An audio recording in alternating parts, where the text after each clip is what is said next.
CMC Vellore was very well known in 1950s itself. Instead of joining CMC Vellore, but you joined Trivandrum Medical College. What could be the reason? I applied to CMC Vellore. I wrote the entrance exam. I was called for interview. Those days they called double the number of the seats. They had 60 seats. They would call 120 students for interview and take 60 and reject 60. So it's part of your luck and how you perform, and it's a 3-day interview. 2 group observers will be observing a group of 6, 8, 10 students together.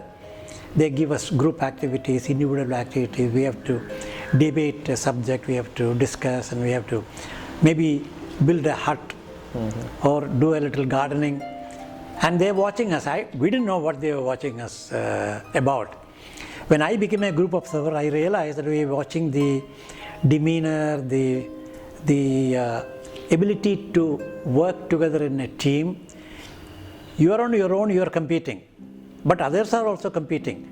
How do you treat others in a group in competition? Are you a dominating person or a totally subservient person? Those kind of issues they looked at. Anyway, I was one of the rejectees in 1953. But I went to Trivandrum Medical College. I was topper. My name was the first on the list. I was university first, so I had no problem. So throughout your medicine, you did well.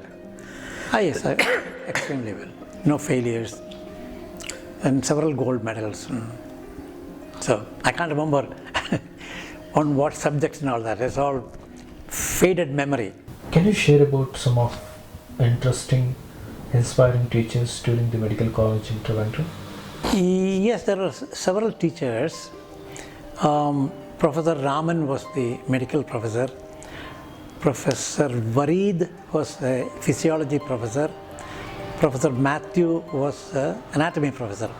These 3 professors had taught medical colleges in outside Kerala, then came to Kerala to help in the development of this medical college. So they were all very senior persons and very good teachers, inspiring teachers. So they made you learn the subject. These are people whom you can never forget. Then obstetrics and gynecology, there was one Dr. Tamban. So you learn each subject and you think that's your best subject, because you are now imagining that you are following that leader, that professor. So I could have taken medicine or surgery or obstetric gynecology. I even had a gold medal for the best in OBGYN. But I had my heart in pediatrics. How? Children. Okay. Those days pediatrics was not a separate department in Trivandrum. It was in Vellore. Adult physicians looked after children. Of course, children are small adults. So all medicines are cut down, the dose is cut down, the bed is smaller. They hadn't realized that pediatrics is quite different from adult medicine. Anyway, we had a Swedish professor who came and taught us pediatrics for a period of time. I realized that pediatrics is quite a fascinating subject. And one episode was that when I was an intern in Trivandrum, there was a very sick child, and the mother had to step out for something, and the child had to be removed from the bed. As an intern, I was holding the baby in my arm while nurses were doing something. In my arm, the baby died, the last breath. So that also kind of shook me. And that was one episode that made me think in terms of becoming a pediatrician. And of course, Vellore gave me the opportunity. I came here and did pediatrics. Can you share about your transition after graduation from Trivandrum Medical College to CMC Vellore? When I was an intern, there was a Christian students meeting in Vellore. Student Christian movement it was called. I happened to come here and I bumped into various people in Vellore, both students and faculty. And the pediatric professor was an Englishman, Professor Webb. So he, during chatting period, he asked me, what are you going to do after MBBS? I said, I do want to do some postgraduate training. And so what subject? I said, in Kerala, I can't learn pediatrics because there is no pediatrics department there. So I would like to do pediatrics somewhere. So would you like to come to Vellore, he asked me. I had this bad memory of being rejected in Vellore. Now I'm asked whether I'm happy to come to Vellore, and I said, of course, I'll be happy to come to Vellore. And he said, after you finish your MBBS, 1 year internship, I'll give you a seat for diploma in child health. I couldn't believe that that's the way insignificant individual is treated by the professor of pediatrics in a very prestigious medical college. But then later on I realized the lost sheep story in the Bible. Every individual counts. It is one-on-one transactions that make CMC stand out as an outstanding institution. So I was sure I will come and join here, but there was a little bit of a problem. In Trivandrum Medical College, there was a strict rule that whoever graduates from Trivandrum must serve the state for 2 years. So that means I'm stuck for 2 years. But there was a clause that if you get admission to a postgraduate degree, you're exempted from this service obligation. So I wrote to CMC and said, you promised me a postgraduate seat 2 years from today. Can you give it to me in writing so that I can get clearance in Trivandrum Medical College? I wrote to the medical superintendent. And the medical superintendent consulted with the pediatric professor, and lo and behold, I get a letter saying that I am admitted to the class 2 years from that time, and with that I got exemption from the medical college. So I had no problem. I came here, did 1 year of senior residency, it's called, senior house surgeoncy. That is a must for any postgraduate admission. And then I joined pediatrics and never looked back. In pediatrics, acute malnutrition was a very common disease. And I found that acute malnutrition was triggered by 2 diseases, measles and whooping cough. Some children measles, some children whooping cough. And both are known to be diseases with very strong negative nitrogen balance. Most other diseases, you lose a little bit of weight, but you regain it immediately. But these 2 diseases pull down children's weights remarkably. So after this pediatric masters, you continue to practice here, right?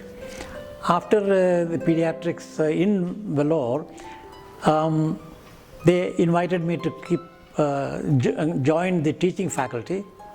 So in 1962, they sent me for MRCP training in the UK, and from there to United States for training in pediatric infectious diseases.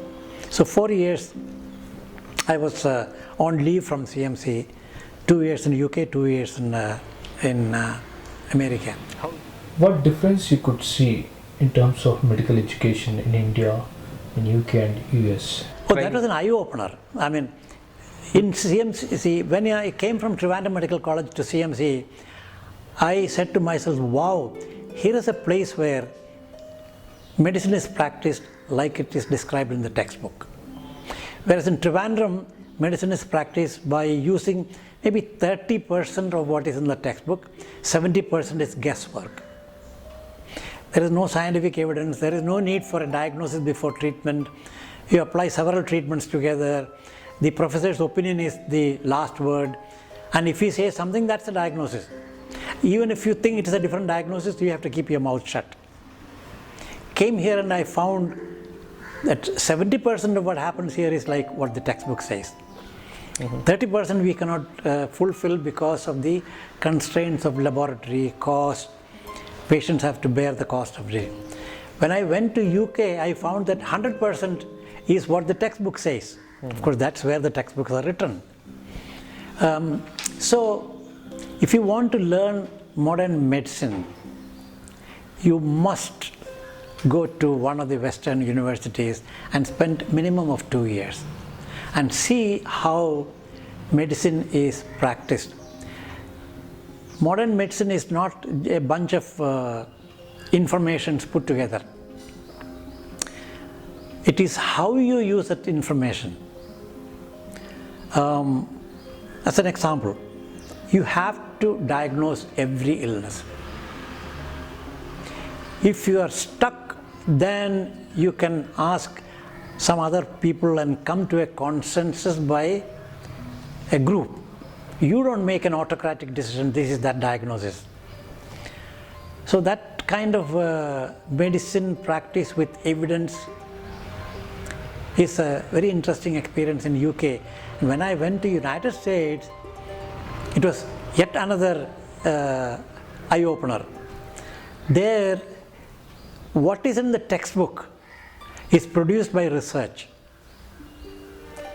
Whereas in UK and in Vellore, what is in the textbook is what is written there by experts. The research is done mostly in the United States. So every sentence in a textbook comes out of somebody's 5 years of research work. So that kind of gave me the incentive that you have got to be truthful to your system, diagnose before treatment. Your diagnosis must be verifiable, should be accurate. It should be according to the textbook. You should use laboratories intelligently. For that you should have laboratories, and then you should research and add to the medical knowledge.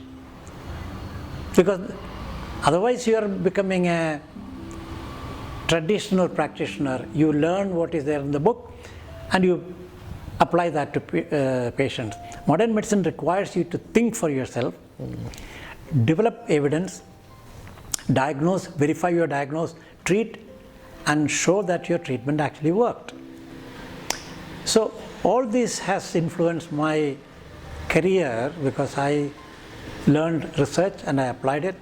I learned to write papers and I applied it.